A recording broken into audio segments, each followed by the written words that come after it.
प्रिय मित्रहरू नमस्कार। यो हरियो पुस्तकमा भएका यी कथाहरू पवित्र बाइबलबाट निकालिएका हुन्। यी कथाहरूले ती ठूला मानिसहरूका विषयमा बताउँछन् जोहरूले दुःखको समयमा सहायता पाएका थिए। जब तपाईले यो आवाज सुन्नुहुन्छ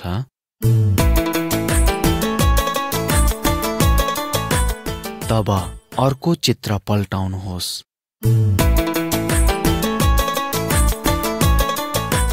चित्र नम्बर 1। एलिसा इजरायलका एक महान शिक्षक र परमेश्वरका अगमवक्ता थिए। एक दिन नामान नाम गरेका एकजना व्यक्ति उनलाई भेट्न भनी उनका घरमा आए। उनी सिरिया इजरायल देशको दुश्मन थियो। नामान एक बहादुर र शक्तिशाली मानिस थिए, तर उनलाई कुष्ठरोग लागेको थियो। एलिसाले कुष्ठरोगीहरूलाई निको पार्न सक्छन् भन्ने सुनेर उनी एलिसालाई भेट्न इजरायल आएका थिए। तर एलिसा उनलाई स्वागत गर्न आफ्नो घरदेखि बाहिर पनि निस्कन मानेनन्। एलिसाले एकजना आफ्नो नोकरलाई पठाएर नामानलाई यसो भन्ने सन्देश पठाए, जाऊ र यर्दन नदीमा गएर 7 पल्ट डुबुल्की मार र तिमी आफ्नो रोगदेखि निको हुनेछौ। तर नामान यो सुनेर असाध्यै रिसाए र भने, मैले त उनी म कहाँ आएर आफ्नो परमेश्वरसँग प्रार्थना गरेर मेरो रोग निको पार्न बिन्ती गरिदिन्छन् भनी सम्झेको थिएँ, तर किन उनले यस्तो कुरा गरेको? यति भनेर उनी बडो क्रोधित हुँदै त्यहाँबाट फर्के।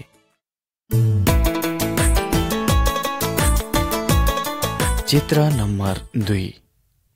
नामानका सेवकहरूले उनलाई आफ्नो क्रोध र घमण्ड त्यागी एलिसा कहाँ फर्कन आग्रह गरे। तिनीहरूले नामानलाई एलिसाको साधारण आज्ञालाई मान्न राजी गराए। अनि नामान यर्दन नदीमा गएर त्यहाँको पानीमा 7 पल्टसम्म डुबुल्की मारे। यस चित्रमा हेर्नुहोस् त, नामान कस्तो खुसी देखिन्छ। उनको रोग पूर्ण रूपले निको भएको छ। एलिसा कुनै मानिसदेखि डराउँदैनथे, किनकि उनले एक महान ईश्वरमा भरोसा राखेका थिए। उनलाई यो कुरा पनि थाहा थियो कि आफ्ना समस्याहरूदेखि छुटकारा पाउनको लागि मानिसहरूले परमेश्वरको आज्ञा पालन गर्नुपर्छ।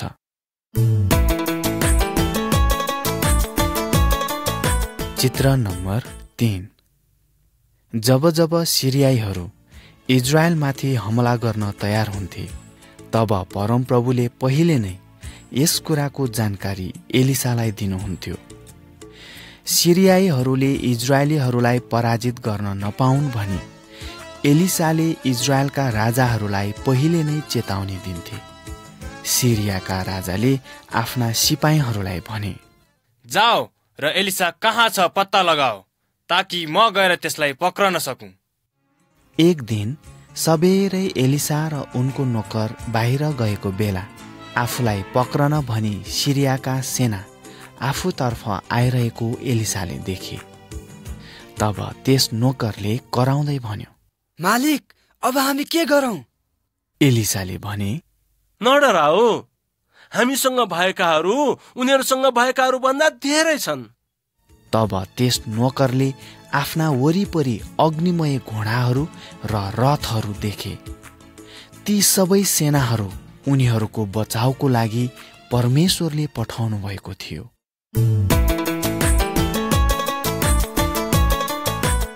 चित्र नम्बर 4। अब जसै सिरियाई फौज एलिसालाई पक्रन भनी अघि बढे, तब एलिसाले परमेश्वरलाई यसो भन्दै प्रार्थना गरे, यी सबै सेनाहरूलाई अन्धा बनाइदिनुहोस्।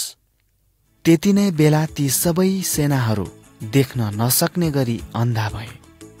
एलिसाले तिनीहरूको नजिकै गएर भने, मेरो पछि लाग र म तिमीहरूलाई तिमीहरूले खोजेको मानिस कहाँ लैजान्छु। एलिसाले ती सबै अन्धा भएका मानिसहरूलाई सामरिया भित्रसम्मै लगे, जुन त्यस बेलाको इजरायलको प्रमुख सहर थियो। त्यहाँ पुगेपछि एलिसाले पुनः परमेश्वरसँग प्रार्थना गरे, परमप्रभु, यी मानिसहरूका आँखा खोलिदिनुहोस्। तब ती सिपाहीहरूले आफूलाई दुश्मनहरूका सहर बीच पाए। इजरायलका राजाले ती सबैलाई मार्न चाहे, तर एलिसाले भने, तिनीहरूलाई खानपिन गराइकन छोडिदेऊ।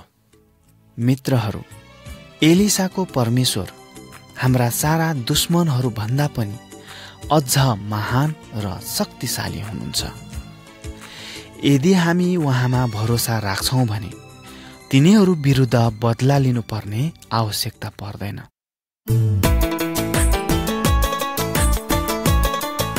चित्र नम्बर 5। अरामी सेनाहरू पुनः इजरायलीहरू विरुद्ध लड्न आए। तिनीहरूले सामरियाको सहरलाई लामो समयसम्म वरिपरि घेरेर राखे। चाँडै नै सहरभित्र भएका इजरायलीहरूसँग खानको लागि केही भएन। चित्रमा हेर्नुहोस्, इजरायलका राजा पर्खालमाथि हिँडिरहेका थिए। 2 जना स्त्रीहरू उनी कहाँ आए। उनीहरूले राजालाई सहायताको लागि बिन्ती गरे। तिनीहरू यति साह्रो भोकाएका थिए कि तिनीहरूले आफ्नै नानीहरूलाई पकाएर खाए। राजालाई के गर्नु कसो गर्नुभयो। तब उनी साह्रै रिसाए, किनकि परमेश्वरले उनीहरूलाई अरामीहरूको हातदेखि छुटाउनु भएन। उनले परमेश्वरको दास एलिसालाई मार्ने विचार गरे। एलिसाले राजालाई यसो भन्ने समाचार पठाए, जाऊ गएर यसो भनिदेऊ, भोलि यसै बेला 1 सेकलमा 2 माना जौको पिठो र 1 माना असल पिठो सामरियाको मूल ढोकामा बिक्री हुनेछ।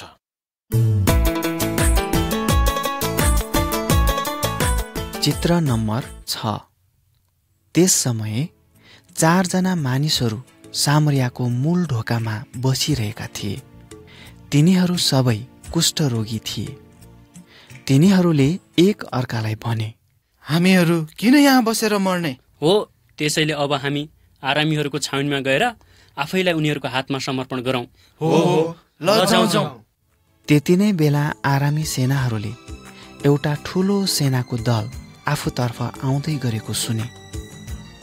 यो सुनेर तिनीहरू असाध्यै भयभीत भए र आफूसँग भएका सबै थोकलाई त्यही छोडेर तिनीहरू त्यहाँबाट भागे। जब ती कुष्ठरोगीहरू आरामीहरूको छाउनीमा आइपुगे, तिनीहरूले त्यहाँ कुनै मानिसहरूलाई पनि पाएनन्। ती कुष्ठरोगीहरू त्यहाँ बसेर खानपिन गरे र सुन चाँदी र लुगाहरू अन्यत्र लगेर लुकाइराखे। तब तिनीहरूले आपसमा भने, हामीले गरेको यो काम असल होइन। आज त शुभ समाचारको दिन रहेछ, तर हामी भने यी खानेकुरा अरूसँग नबाँडी चुप्पै लागेर बसेका छौँ। तब हतार गरेर तिनीहरू सामरिया फर्के र आफूले देखेका कुरा राजालाई बताए।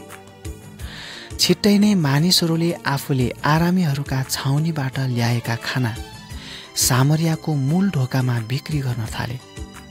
परमेश्वरले इजरायलीहरूको उद्धार गर्नुभयो र एलिसालाई पनि बचाउनुभयो। मित्रहरू, परमेश्वरले हामीलाई अनन्त मृत्युदेखि बचाउन येशूलाई पठाउनुभयो। यो हाम्रो लागि अरूसँग बाँड्नुपर्छ।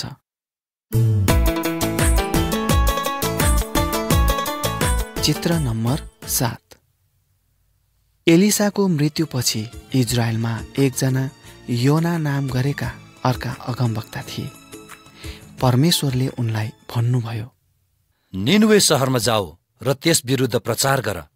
म त्यस सहरका मानिसहरू कति दुष्ट छन् भनी जान्दछु। निनवे सहरका मानिसहरू इजरायलीहरूका दुश्मन थिए। योना त्यस सहरमा जान मानेनन् र अन्तै भाग्ने विचार गरे। उनले एउटा टाढा देशमा जान लागेको जहाज भेट्टाए। उनले जहाजको भाडा तिरे र जहाज त्यस मुलुकतर्फ लाग्यो। चाँडै नै समुद्रमा एउटा ठुलो तुफान आयो। जहाजमा यात्रा गरिरहेका सबै यात्रुहरू साह्रै भयभीत भए।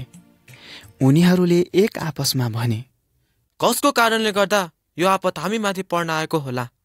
त्यो थाहा पाउनलाई हामी चिट्ठा हालेर हेरौँ। यसो भनेर तिनीहरूले चिट्ठा हाले। चिट्ठा योनाको नाउँमा पर्यो।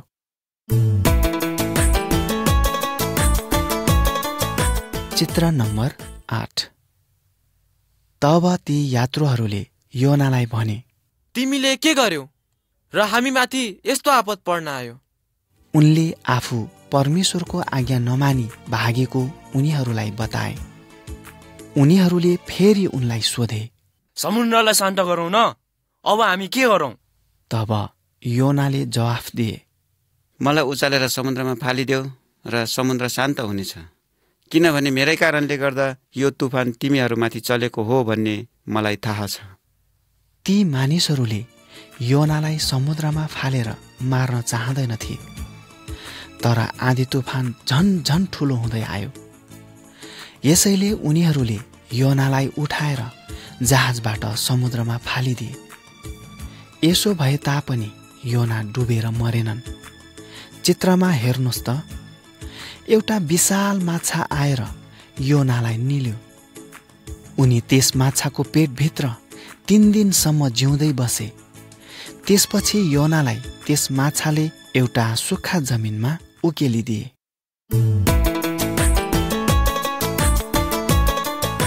चित्र नम्बर 9। परमेश्वरले फेरि योनालाई भन्नुभयो, उठ र त्यस ठूलो सहर निनवेमा जा, म जे कुरा तँलाई बताउँछु सो त्यहाँ प्रचार गर। त्यसैले योना उठे र परमप्रभुले भन्नुभए बमोजिम निनवेमा गए। उनले त्यहाँ गएर मानिसहरूलाई चेतावनी दिँदै भने, अबको 40 दिनमा निनवे नाश हुनेछ। यो सुनेपछि त्यहाँका राजा र सबै शहरका मानिसहरूले बचावको लागि परमेश्वरसँग पुकारा गरे।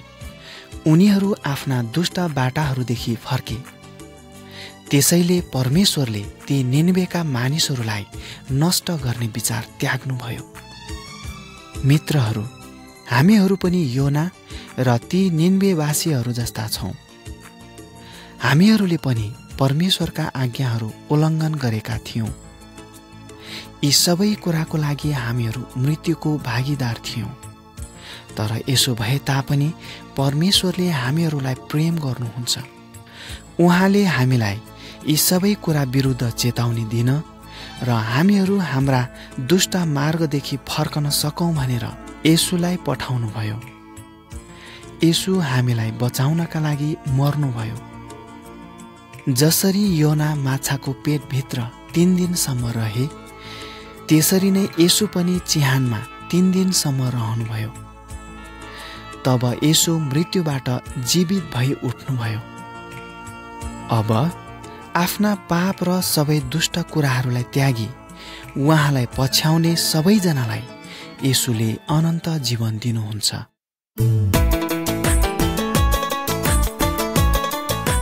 चित्र नम्बर 10। एस्तर इजरायल देशकी एकजना जवान यहुदी केटी थिइन्। तिनको बुवा आमाको देहान्त भइसकेको हुनाले तिनकी काका मोर्दकैले तिनको देखभाल गरेका थिए। इजरायलीहरूका साथमा एस्तर र मोर्दकैलाई पनि फारसका राजाले बन्दी बनाएर लगेका थिए। फारस एक शक्तिशाली व्यक्ति थिए। सबैजना उनीदेखि डराउँथे। एकपल्ट उनलाई आफ्नै रानीले रिस उठाउँदा त्यस रानीलाई त्यागेर तिनको स्थानमा अर्कै रानी ल्याउने निर्णय गरे। अनि उनले आफ्ना देशमा भएका सबै सुन्दर स्त्रीहरूलाई आफ्नो राजदरबारमा बोलाए। ती सबै स्त्रीहरूमध्ये राजाले एस्तरलाई आफ्नी रानी बनाउनको लागि छाने। तर आफू एक यहुदी भएको एस्तरले कसैलाई पनि बताएनन्।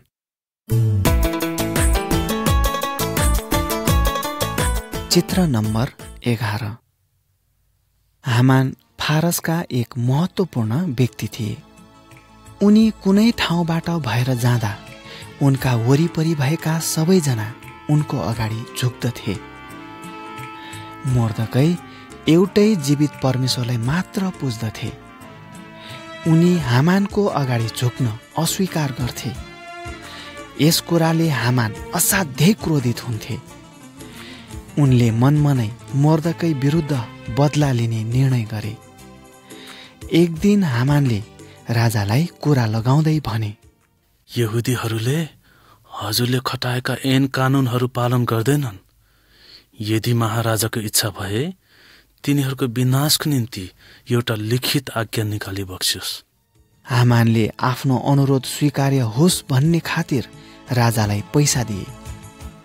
हामानले आफ्ना मानिसहरूसँग कुनै दिन मौका छोपेर सबै यहुदीहरूलाई मार्नुपर्छ भन्ने मतो मिलाए। हामान आफैले मर्दकाईलाई झुन्ड्याउन भनी एउटा फाँसीको काठ खडा गरे। मर्दकाईले रानी एस्तरलाई राजा कहाँ गएर यहुदीहरूको पक्षमा बिन्ती गर्नलाई भने।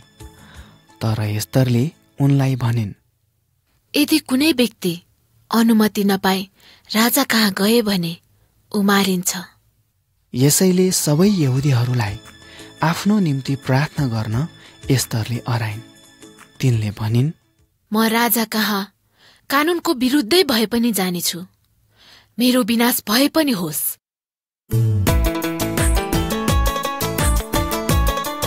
चित्र नम्बर 12।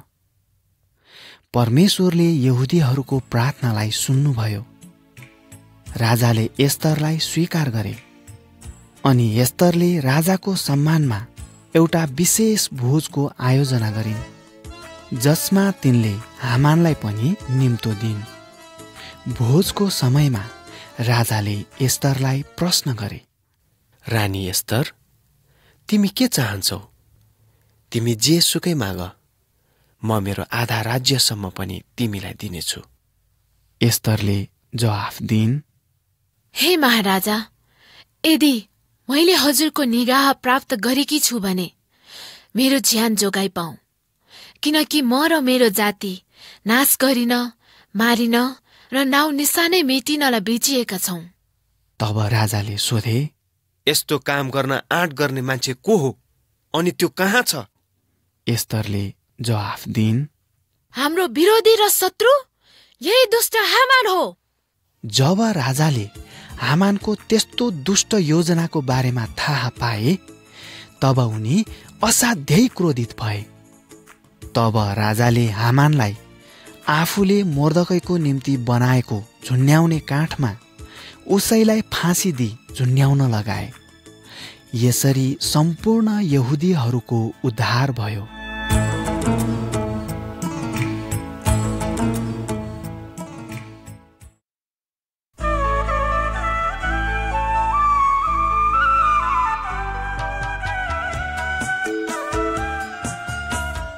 दानियल र नहेम्यालाई आफ्ना शत्रुहरूको देशमा बस्न बाध्य तुल्याइएको थियो, तर उनीहरूले एकमात्र साँचो परमेश्वरको आराधना गरे र उनीहरू महान व्यक्ति बने।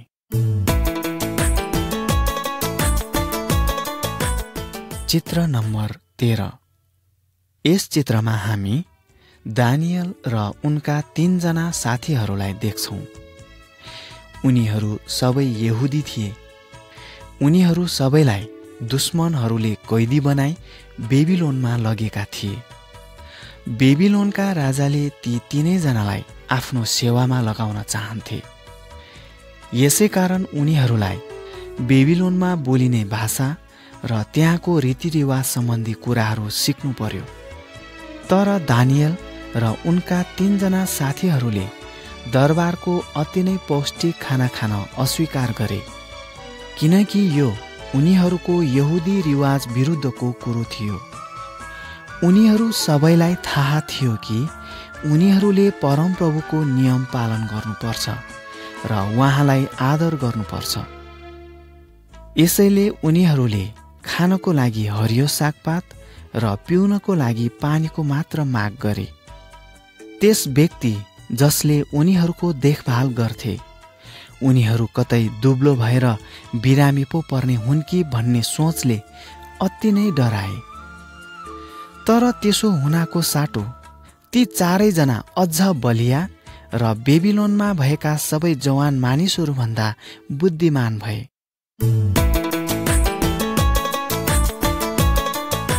चित्र नम्बर 14। एक रात बेबिलोनका राजाले एउटा सपना देखे। उनले आफ्ना बुद्धिमान मानिसहरूलाई आफूले देखेको सपनाबारे बताउन भने, तर कसैले पनि बताउन नसकेको हुनाले राजाले ती सबैलाई मृत्युदण्ड दिने निर्णय गरे। तब दानियल र उनका साथीहरूले परमेश्वरलाई प्रार्थना गरे र परमेश्वरले दानियललाई राजाले देखेको सपनाको अर्थ खोलिदिनुभयो। दानियल राजा कहाँ गएर भने, स्वर्गमा एक परमेश्वर आउनुहुन्छ जसले रहस्यका कुराहरूलाई खोल्नुहुन्छ। महान परमेश्वरले तपाईलाई आउँदो दिनमा हुनै लागेका कुराहरूको सम्बन्धमा भन्दै हुनुहुन्छ। सपनामा राजाले संसारका सबै देशहरू देखेका थिए। तब राजाले एउटा अझ ठूलो राष्ट्र देखे जसले ती सबै पहिलेका राष्ट्रहरूलाई नाश गरे। त्यो राष्ट्र परमेश्वरको थियो जसको अन्त कहिल्यै पनि हुँदैन।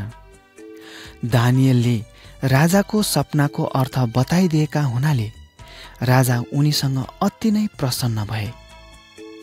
राजाका दरबारमा भएका सबै बुद्धिमान मानिसहरूलाई बचाइए र दानियललाई राजाले बेबिलोन भरिका शासक बनाए।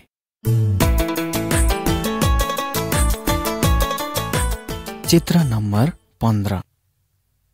बेबिलोनको नबुकदनेस्सर राजाले एउटा विशाल सुनको मूर्ति स्थापना गरे। त्यसपछि उनले आफ्ना प्रान्तका बडा हाकिम, राज्यपाल र सबै कर्मचारीहरूलाई भेला हुनु भनी हुकुम गरे। तब राजाका कर्मचारीहरूले सबै भेला भएका मानिसहरूलाई यसो भन्ने आदेश दिए, हे विभिन्न भाषा बोल्ने जाति जातिका मानिस हो, जब तिमीहरूले संगीतको आवाज सुन्नेछौ तब राजाले खडा गर्नु भएको यस सुनको मूर्ति अगाडि घोप्टो परेर दण्डवत गर्नु, अनि घोप्टो परेर दण्डवत नगर्ने जति उतिखेरै तन्केको आगोको भट्टीमा हालिदिनेछ। तर दानियलका साथीहरू सद्रक, मेसक र अबेदनगोले मूर्तिको अगाडि घोप्टो परेर दण्डवत गर्न मानेनन्, किनकि उनीहरूले एउटा मात्र सत्य ईश्वरको आराधना गर्थे। केही मानिसहरू राजा कहाँ गए र उनलाई भने, महाराज, यहाँ कोही यहुदीहरू छन् जसले हजुरको हुकुमको वास्ता गर्दैनन्। उनीहरूले हजुरको देवताको सेवा पनि गर्दैनन् अनि त्यसको अगाडि झुक्न पनि मान्दैनन्।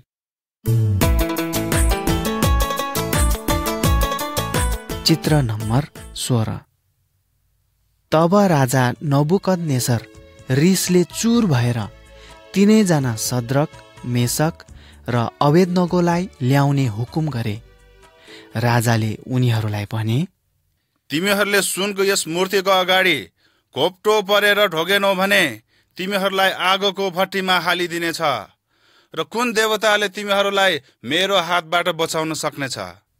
सद्रक, मेसक र अबेदनगोले राजालाई भने, हे महाराज, यस कुरामा हामीले हजुरलाई जवाफ दिन केही खाँचो छैन। हामीलाई दन्केको आगोको भट्टीबाट बचाउन सक्ने कोही ईश्वर हुनुहुन्छ भने हामीले सेवा गरेको परमेश्वर नै हुनुहुन्छ, अनि उहाँले हामीलाई हजुरको हातबाट पनि बचाउनु हुनेछ।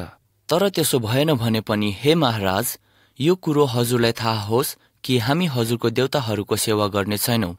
हजुरले खडा गर्नुभएको यस सुनको मूर्तिलाई हामी दण्डवत गर्ने छैनौँ। अनि सद्रक, मेसक र अबेदनगो तीनैजनालाई बाँधेर दन्केको आगोको भट्टीमा फालिदियो। त्यसपछि राजा नबुकदनेस्सर छक्क परे र उत्तेजित हुँदै कराएर भने, हेर, म 4 जना मान्छेलाई आगोको भट्टीमा हिँडिरहेको देख्दैछु, र चौथो चाहिँ व्यक्ति परमेश्वरको पुत्र जस्तै देखिन्छ। जब ती 3 जना मानिसहरू आगोबाट निस्के, उनीहरूलाई केही पनि भएको थिएन।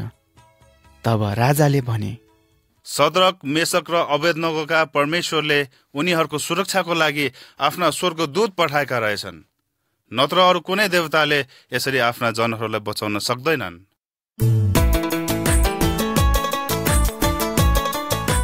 चित्र नम्बर 17। दानियलको देशभरि ठूलो अधिकार थियो।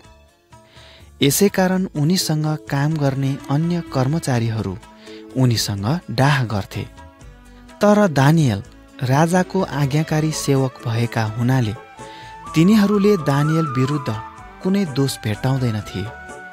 दानियलका सबै विरोधीहरू राजा कहाँ गएर भने, हे महाराज, हजुरले एउटा यस्तो उर्दी दिनुहोस् कि 30 दिनभित्र हजुरलाई बाहेक अरू कुनै देवीदेवता वा मानिसलाई बिन्ती प्रार्थना गर्ने मानिस सिंहको खोरमा हालियोस्। यसरी राजा यस कुरामा सहमत भए र त्यो ऐन लिखित रूपमा निकाले। दानियलले राजाको यस्तो नयाँ ऐनको विषयमा सुने, तरै पनि उनले आफूले सधैँ गरे झैं परमेश्वरलाई निरन्तर प्रार्थना गरि नै रहे। जब उनका विरोधीहरूले उनलाई प्रार्थना गर्दै गरेको देखे, तब तिनीहरूले राजालाई गएर भने, महाराज, दानियलले हजुरले गरेको ऐनको वास्ता गरेनन्।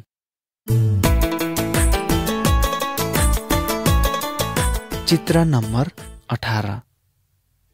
दानियल सिंहको खोरभित्र मरेको राजा चाहँदैनथे, तर उनी आफूले जारी गरेको ऐनलाई बदल्न पनि सक्दैनथे। यसैले दानियललाई खोरभित्र सिंहसँग बन्द गरियो। भोलिपल्ट बिहान झिसमिसे उज्यालोमै राजा उठेर डरले काम्दै सिंहको खोरनेर गए र चिन्तित भई दानियललाई कराएर भने, हे दानियल, जीवित परमेश्वरको सेवक, तिमीले निरन्तर सेवा गरेका तिम्रा परमेश्वरले तिमीलाई सिंहहरूदेखि बचाउन सक्नुभयो?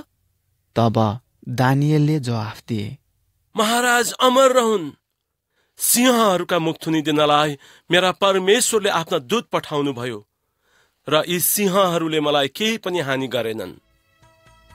राजा यो सुनेर अत्यन्तै खुसी भए र उनलाई तुरन्तै खोरबाट निकाल्ने हुकुम गरे।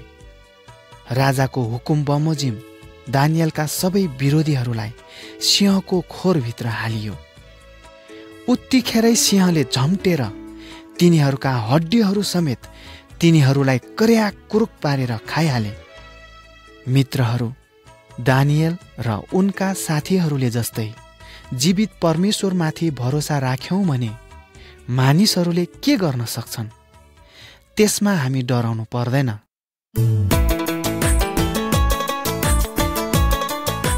चित्र नम्बर 19। नहेम्या एकजना यहुदी थिए र उनी परमेश्वरमा आफ्नो भरोसा राख्दथे।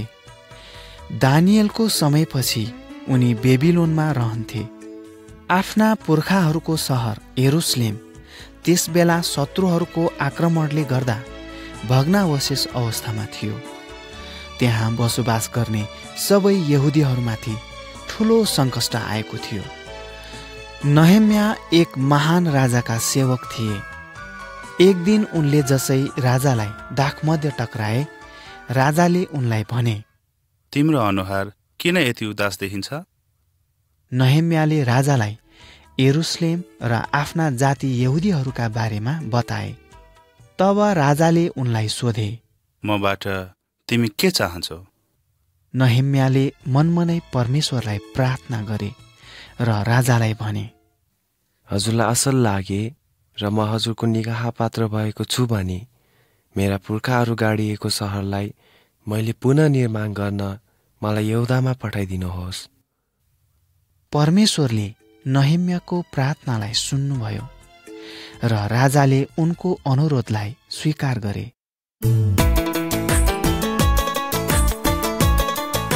चित्र नम्बर 20। राजाले निर्माण सामग्रीहरू तथा केही कामदार मानिसहरू नहेम्याको सहायताको लागि दिए। उनीहरू यरुसलेमसम्मै यात्रा गरे। यहुदीहरूका विरोधी शत्रुहरूले नहेम्याको बारेमा सुने। उनीहरू यो सुनेर असाध्यै रिसाए।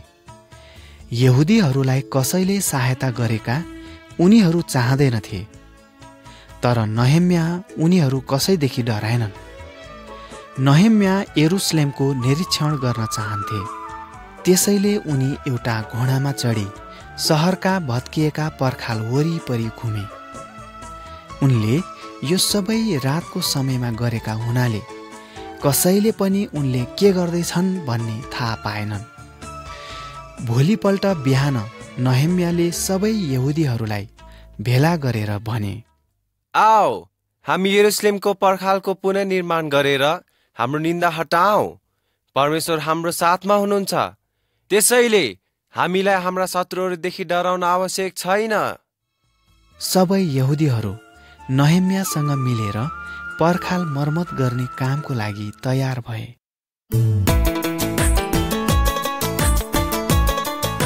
चित्र नम्बर 21। यो चित्रमा हेर्नुहोस्, यहुदीहरूले पर्खाल निर्माणको काम सुरु गरे। कतिले पर्खाल वरिपरिका ढुङ्गा माटोलाई पन्छाए, अरूले पर्खाल साथै ढोकाहरू खडा गर्ने काम गरे।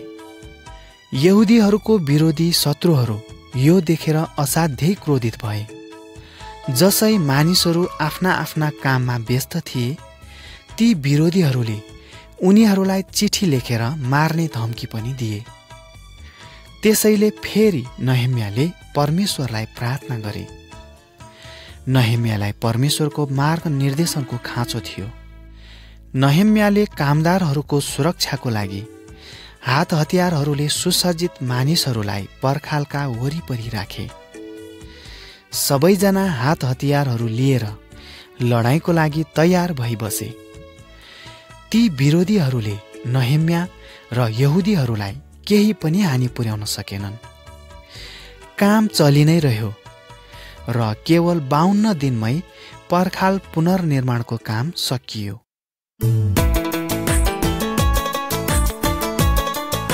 चित्र नम्बर 22। पर्खालको काम सकिएपछि सबै यहुदीहरू यरुशलेममा भेला भए। परमेश्वरको पुजारी एज्राले व्यवस्थाको पुस्तकबाट पढेर सबैलाई सुनाए। केही यहुदीहरू यो सुनेर रुन थाले। उनीहरूले परमेश्वरको व्यवस्थालाई पालन गरेका छैनन् भन्ने उनीहरूलाई थाहा भयो। त्यही कारणले परमेश्वरले सहरलाई ध्वस्त पार्न दिनुभएको रहेछ। ती सबै यहुदीहरू आफ्ना पापमय मार्ग त्यागेर फेरि परमेश्वरको मार्ग पछ्याउन चाहन्थे। नहेम्याले आफ्ना मानिसहरूलाई भने, उदास नहौ, किनभने परमप्रभुको आनन्द नै तिमीहरूको बल हो। मित्रहरू, के तपाईहरूको हृदयमा आनन्द छ? यदि हामी परमेश्वरलाई चिन्दछौँ र उहाँको पवित्र पुस्तक बाइबलमा लेखिएका आज्ञा मान्यौँ भने उहाँले हामीहरूलाई आनन्द दिनुहुन्छ। अब म तपाईहरूलाई नहेम्याको परमेश्वरलाई कसरी चिन्न सकिन्छ त्यसबारे बताउनेछु।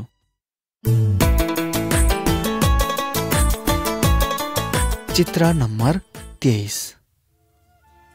परमेश्वरलाई चिन्ने एउटै मात्र बाटो छ। परमेश्वरले येशूलाई संसारमा धेरै वर्ष अघि पठाउनु भएको थियो। उहाँले मानिसहरूलाई सहायता गर्न धेरै असल कामहरू गर्नुभयो। परमेश्वरलाई हामीले कसरी खुसी तुल्याउन सक्छौँ भनी उहाँले सिकाउनुभयो। तर हामी उहाँले देखाउनु भएको बाटोमा हिँडेका छैनौँ। हामी सबैले परमेश्वर विरुद्ध पाप गरेका छौँ। पापको ज्याला मृत्यु हो। परमेश्वरले एलिसा र दानिएललाई अनि यस्ता अरू धेरै व्यक्तिहरूलाई उनीहरूको मृत्युदेखि बचाउनुभयो। तर उहाँले येशूलाई उहाँको मृत्युबाट बचाउनु भएन। परमेश्वरले येशूलाई दुष्ट मानिसहरूको हातबाट मर्न दिनुभयो। ती दुष्ट मानिसहरूले येशूलाई काठको क्रुसमा झुन्ड्याए। येशूले हामीहरूलाई प्रेम गर्नुभएको कारण हामीहरूको पापको दण्डलाई आफैमाथि लिन चाहनुहुन्थ्यो। अब परमेश्वरले हाम्रा पापहरूलाई क्षमा गर्न सक्नुहुन्छ र हामी उहाँ कहाँ आउन सक्छौँ।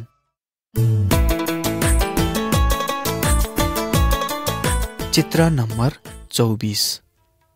मित्रहरू, जीवन एउटा ठुलो फराकिलो बाटोमा हिँडे जस्तै हो। यसले हामीलाई मृत्युसम्म पुर्याउँछ। हरेकले परमेश्वरलाई दुखी बनाएको छ।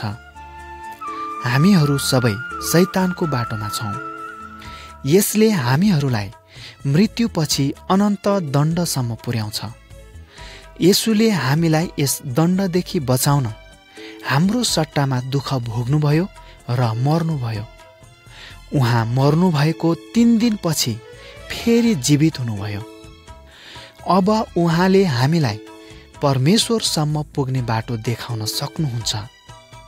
अब हामीहरू सबै येशूले देखाउनु भएको बाटोमा हिँड्नुपर्छ।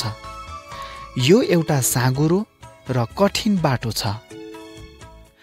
कहिलेकाहीँ हामीहरूलाई यस संसारमा दानियल र उनका साथीहरूले जस्तै दुःख कष्टहरू भोग्नु पर्ने हुन्छ। तर स्वर्ग चाहिँ असल ठाउँ हो।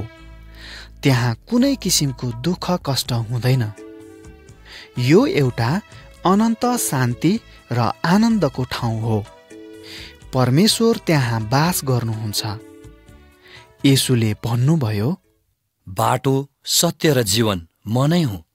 म बाहेक अरू कोहीद्वारा पिता कहाँ जान सक्दैन।